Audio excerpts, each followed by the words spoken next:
could you tell me that story again? Yeah. Pero pwede sa Tagalog. Sige.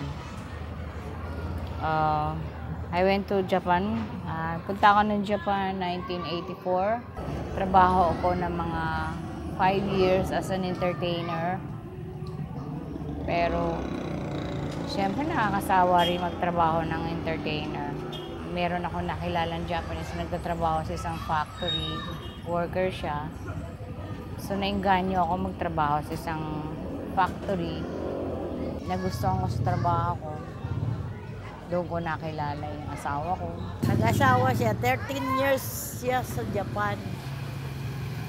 13 years, hindi kami nagkita-kita niyan. Bumalik ako ng Pilipinas, mas grabing problema. Na-find out ko, ang mister ko pala ay may asawang iba. He's married to another woman before. Bata pa ako naiwan sa probinsya hanggang sa nagpunta rin ako rito. Sila lahat nandito na, ako na lang mag-isa sa probinsya. Nung naisipan ko hanapin ang mga kapatid ko. Punta kami sa sa Cavite, kaya sinundo namin siya. Tapos dinala rito na yung ate, binigyan ng bahay dito. Kami gumawa nito, mag-ina kami, mag-ina. Ginawa namin ganito. May matulugan lang. Okay lang, may matulugan kami mag-ina.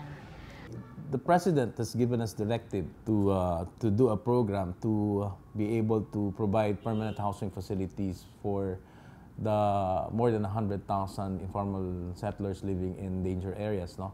Given these instructions, we have prepared a 5-year program wherein we will be providing permanent homes for these families. No? Maaga pa. It's almost 7 o'clock in the morning. I was sleeping here. My son went to school. The people was crying and they've been shouting, Loida, Loida, Ate Loida, the eviction is here. Kinatatakutan namin yung mga bata kasi walang matutulugan. I'm scared, siyempre. Takot ako kasi. That's my first time. It was really my first time. Tanggalin nyo na lahat yung bahay nyo. Talagang binaklas lahat ng yung mga gamit. Nilabas lang. So far, the challenge that we have really, there are not enough land wherein to put up the necessary building. The funds are there. It's with us. We can put up the building, but unfortunately, there are not enough lands that are provided by the LGU. Kinabukasan bumalik sila uli. Eto na nag-aalok na sila ng pera na babayaran na lang daw kami. That's why we're tapping on all of the LGUs to put up the land. Mga tao rito syempre tatanggapin na nila kasi wala namang wala silang magawa. Kailangan nilang pangkain yun. Tinanggap na lang nila yung pera. Yung iba, yung nandun sa estero doon na sila sa Montalban. Wala rin, balik din sila dito. Kasi wala rin manap buhay doon. Dito sila manap buhay, Manila eh. Yung mga dati, bumalik sila rito kasi nga malayo sa trabaho nila. Kaya ang inaano namin ngayon, kung sakaling matanggal kami rito, dito rin sa Incitec. Sa amin kasi, ang ideal talaga, realistic na mangyayari sa amin. Sabi nila, ang in-city relocation, imposible daw talaga. Pero sabi namin, imposible din maging off-site kami. Kasi yung mga relocation site ngayon, they're very dangerous ngayon. Kasi nga, inaabot din ng baha. Ngayon, yung mga relocation site. Montalban, inaabot ng baha, mga relocation sites yan. Ang Montalban, may fault line pa. Marikina.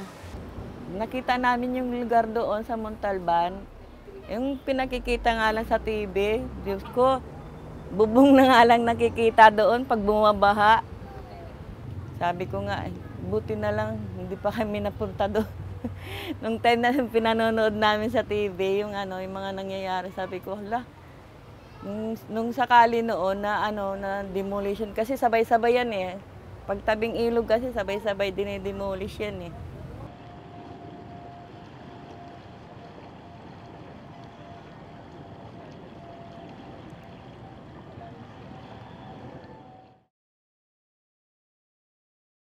We have to break down the families living in danger areas. No? I think with the recent habagat that hit us a couple of months ago, we have to really reevaluate and restudy because of the new flooding levels. No? Ako si Lito, driver ng Kuliglig. Nakatira sa Isla Puting Bato, Tondo, Manila. Kasi dito ako, may hanap buhay rito.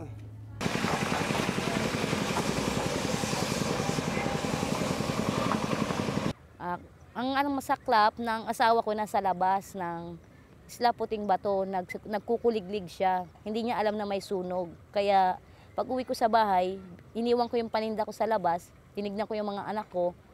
3 lang nakita ko sa mga anak ko. Yung pangatlo kong anak, hindi ko nakikita kaya ikot ako ng ikot kung nasaan siya. Na buti na lang po na pumunta po siya sa gawing dulo. Kaya nakita ko yung anak ko ron umiiyak, natatakot sa sunog. Pagpasok po ng asawa ko, ang kuliglig niya nasa kalsada na lang kasi iniwan niya para makapasok na siya sa amin. Nagtakbuhan kami sa dulo, yung iba tumalon sa dagat, ang iba naman lumangoy, yung ibang gamit nila inahagis nila sa dagat. Ako naman ang ginawa ko, sumisigaw ko sa mga anak ko, sabi ko, ang mga damit nyo iligtas nyo. Sobrang taranta namin, wala kaming nadala kundi lang mga sarili namin, tumakbo na kaming dulo. Kahit 5, kahit mga ano-ano, wala kaming dala.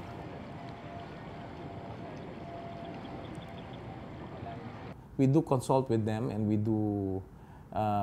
in fact let them visit some of their sites and ask them if these sites are acceptable to them before we do relocate them. Hindi nila kaya, malakas ang agos talaga ng tubig. Ba't kaya kailangan kayanin nila? Hindi nila kaya.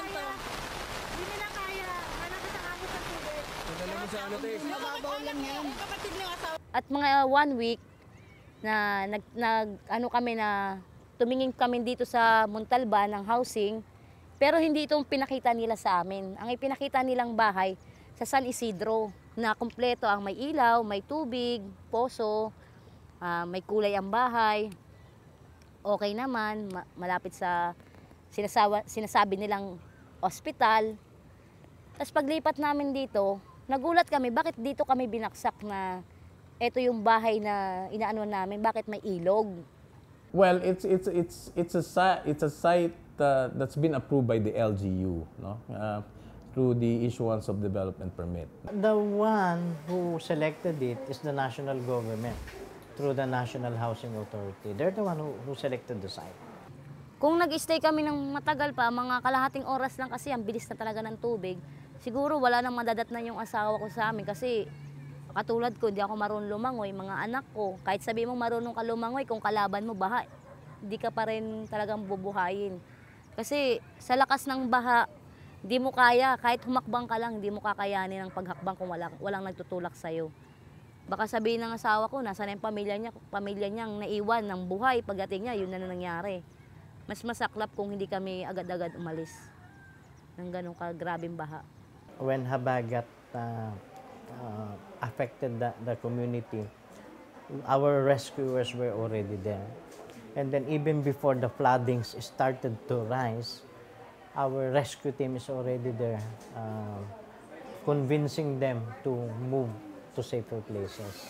Wala ho talaga kahit isang tawag man lang na kahit sa megaphone na lang na magsipaglikas kayo kasi itong lugar nyo binabaha. Pero wala kaming narinig kahit isa. Kung hindi kami katukin ng kapitbahay namin, wala. Hindi kami makakalabas ng buhay doon sa bahang nangyari. Pwede si Lito bumalik sa Montalban, hatid lang tuwing linggo ng pera doon. Babalik siya dito naman. Iiwan lang asawa sa Montalban, si Lito babalik sa isla. Maghanap buhay ng Kuliglig. Kaya lang nag-uusap naman sila mabuti. Yan, sabi sa asawa, sige, doon ka sa isla muna, Puting Bato. Maghanap buhay ka ng Kuliglig. Ako lang dito maiwan sa bahay sa Montalban. Maganda lang pag walang bagyo, kaya di tayo babahain. Pero ngayon, ang pader sa Montalban, inaayos. Ngayon, pag maayos na yan, di natin sigurado kung di naabuti ng bahayan. Kaya kami, nangangamba rin sa lugar pa sa Montalban. Baka biglang bumagyo ng todo, bababaha naman uli. Sa ngayon po, libre po kasi yung tirahan sa ngayon na 1 year na sinasabi nila. Mag-i-stay po muna kami dito. Pero po siguro sa susunod na pag nagbayaran na, baka hindi nakakayanin, lalo na pataas yung ano nila, bayad. Pag sumabay pa ang ilaw at tubig, baka hindi na namin kayanin kasi walang trabaho asawa ko. Baka bumalik din kami sa Isla Puting Bato.